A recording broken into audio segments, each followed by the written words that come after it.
Hari Om Tat Sat. Welcome to Jyotirmayananda Society, a journey to self-realization.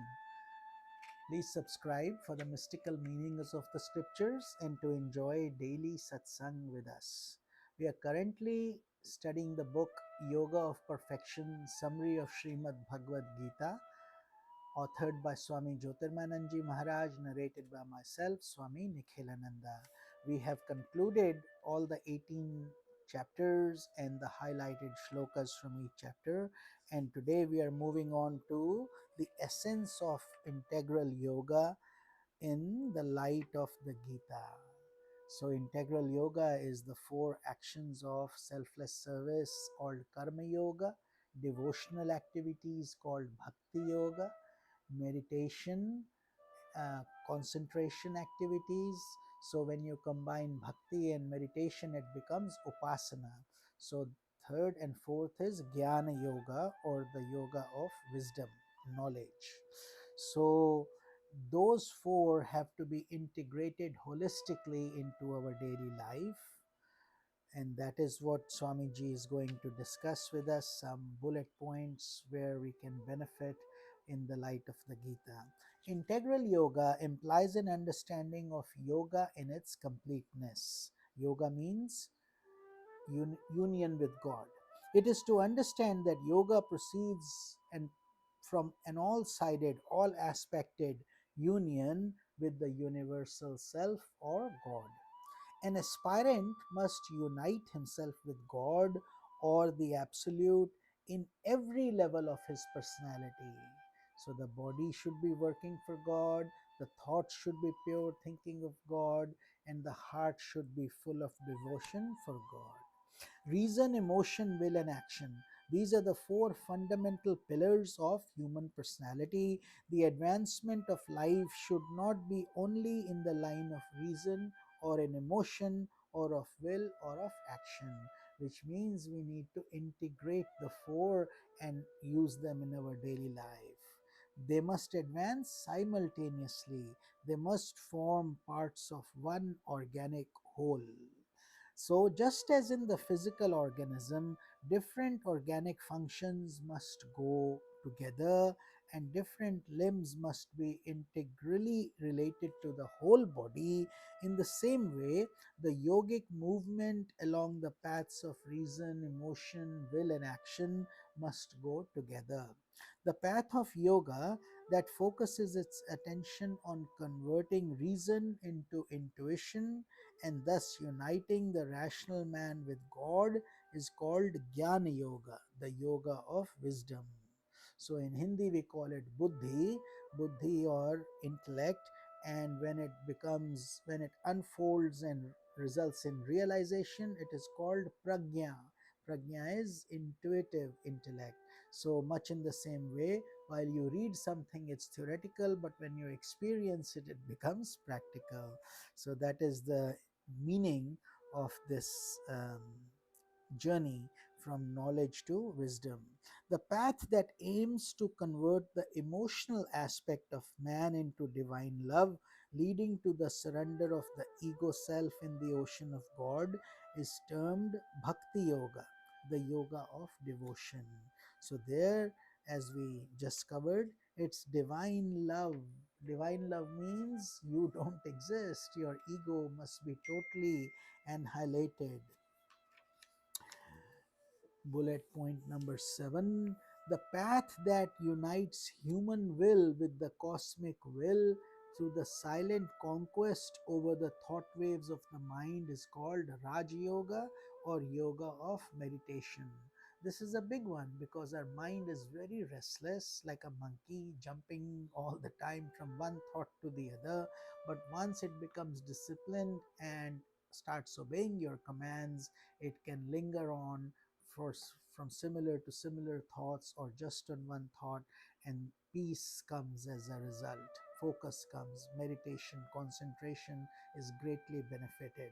The path that unites the active faculty of the man with the universal activity, with the creative expression of the world, is Karma Yoga, the yoga of action.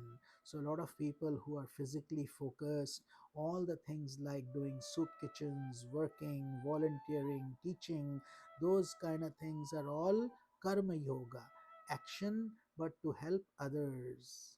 And that does use the body and the creative expressions within the world, so you become an instrument to make this world a better place. Point number 9, the ideal personality is one who has developed the head of Shankaracharya, meaning the wisdom of the non dualistic philosophy of Vedanta, the heart of Buddha. Buddha was full of compassion and peace, so the heart should be from there. The personality of Jesus, who got crucified, meaning the crucifixion of the ego center, and the hands of Janaka, meaning the royal sage who was enlightened but also a karma yogi. He was running a country as a king.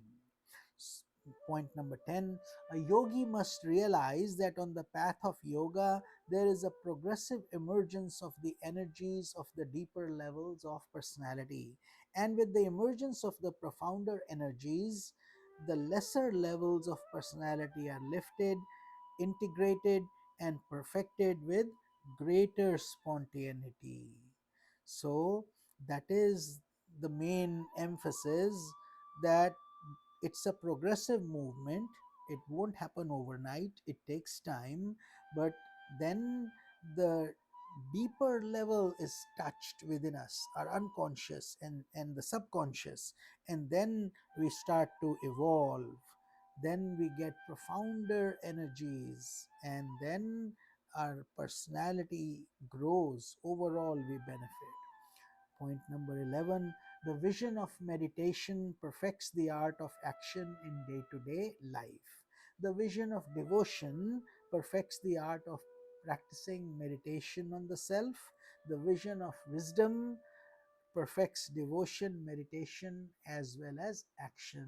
So they are all interrelated. Like one chain, you pull one side of the chain, the whole thing will eventually come to you. So a lot of people sometimes argue, should I just be doing action or devotion, or I'm intellectual, should I just be doing wisdom portion? So the guidance here is that they're all interdependent, and you cannot just use one portion. Like you use your hands, you use your heart, you use your head. So much in the same way, we have to use yoga in a holistic, integral way.